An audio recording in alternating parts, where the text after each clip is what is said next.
Welcome back to ICEP Eluno, where we decode the pulse of India's strategic moves, legal frameworks, and national ambitions.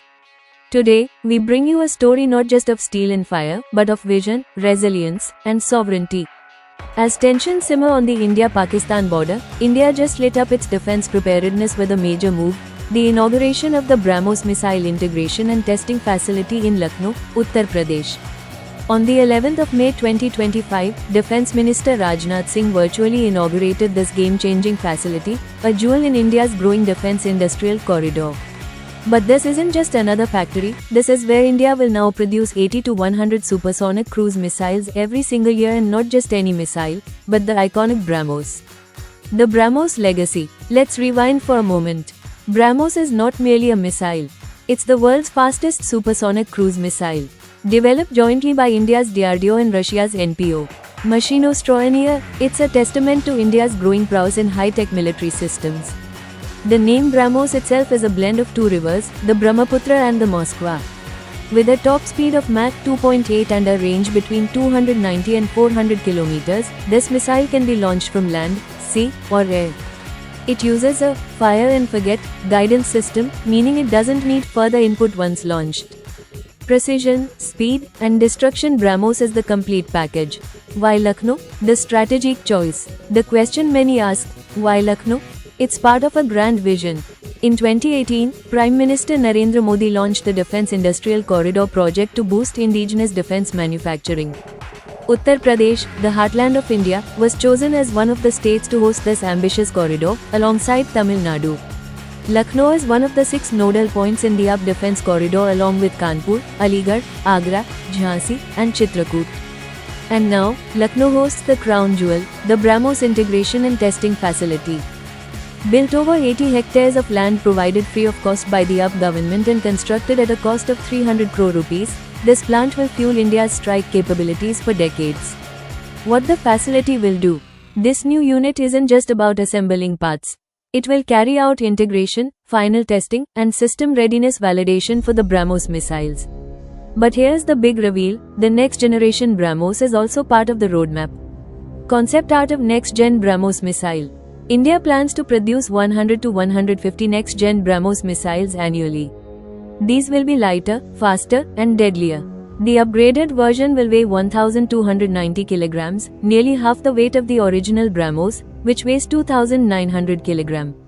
These lighter missiles can now be carried in threes on fighter jets like the Sukhoi 30 MKI, compared to just one currently. Imagine the strategic leap, a message to the world amid border tensions. This inauguration wasn't just a domestic celebration. It happened as India faces escalated tensions with Pakistan. The timing of the event sends a clear and strong message: India is watching, preparing, and reinforcing. India's military doctrine is shifting from reactive to proactive deterrence. With this plant, India not only ramps up production but also signals strategic autonomy. The bigger defense industrial ecosystem. The BrahMos facility is just the beginning. On the same day, the Titanium and Super Alloys Materials plant, also known as the Strategic Materials Technology Complex, was inaugurated. This plant will provide materials crucial for building missiles, fighter jets, and spacecraft. Also, the foundation stone of the Defense Testing Infrastructure System (DTIS) was laid.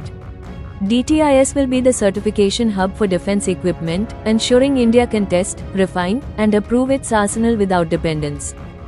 Supporting this infrastructure, IIT Kanpur and IIT BHU are declared centers of excellence. They will drive research, material innovation, and electronic systems crucial for defense technologies. Economic and industrial impact. This is not just about security. It's about jobs, innovation, and industry. The UP Defense Corridor has already attracted proposals worth 28,000 crore rupees. Global defense majors and Indian private players are showing strong interest. Companies are signing MOAs, and the vision is clear: make India the defense manufacturing hub of the world.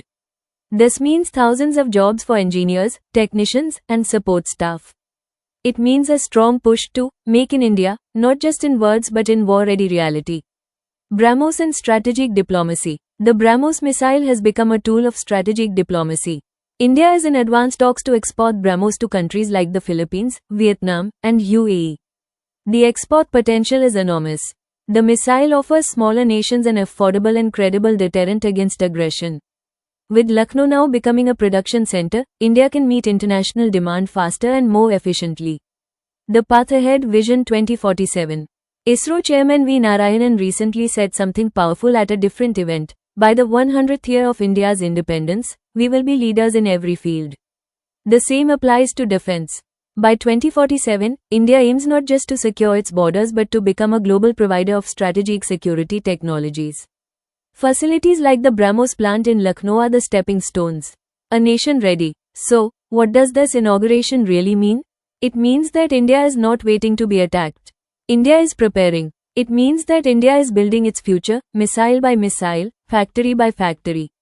And most importantly, it means that India is transforming into a country that not only guards its borders but protects its allies, supports innovation, and leads in global defense diplomacy.